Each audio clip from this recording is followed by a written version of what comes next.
ఒక చిన్న గ్రామంలో గోపి అనే అమాయకమైన చిన్న పిల్లవాడు ఉండేవాడు. అతనికి రాత్రులు ఎక్కువ నిద్ర రాదు. ఎందుకంటే వాళ్ళ ఇంట్లో ఎక్కువ ఎవరో వస్తున్నారని ఫీలింగ్ ఉండేది అతను. కానీ నిజానికి అది ఒక చిన్న దెయ్యం. ఆ దెయ్యం పేరే గౌతమ్ బాబు. మనం కథలోకి వెళ్ళేటప్పటికి ముందు ఆ పాత్రల గురించి చూద్దాం. మొదటగా మెయిన్ పాత్ర గోపి, 10 ఏళ్ల యంగ్ బాయ్. అండ్ రెండోవాడు గౌతమ్ బాబాయ్. ఒక చిన్నకు చాలా బలహీనంగా ఉంటుంది. ఎప్పుడు ఎవరో ఒకరిని భయపెట్టాలని చూస్తాడు కానీ ఎప్పుడు ఫెయిల్ అవుతాడు.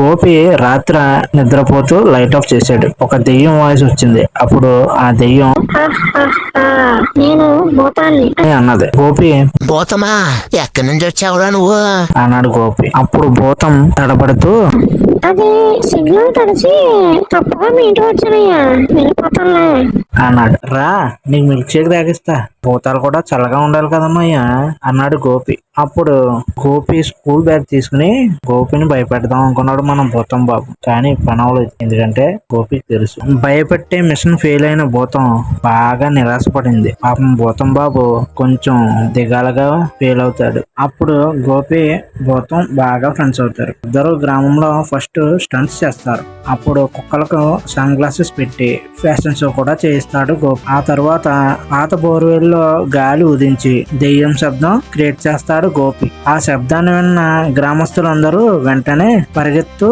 ఉంటారు. భూతం బాబు ఎట్టకేలకి స్వర్గానికి వెళ్లే టైం వచ్చింది. అప్పుడు భూతం బాబు ఇలా అంటాడు.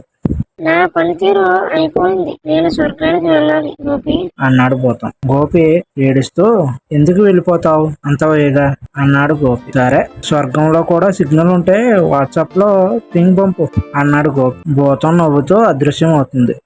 అదే సమయంలో గోపి గదిలో చిన్న నీళ్లు కాంతి, ఒక చిన్న గోస్ట్ ఎమోజీ లైట్ బల్బులా మెరుస్తుంది. అప్పుడు గోపి ఇలా చెబుతాడు. జీవితంలో భయపడాల్సిన అవసరం లేదు. ఎందుకంటే కొన్నిసార్లు భూతాలు కూడా ఫ్రెండ్స్ కావాలంటే వెంటనే అవుతాయి.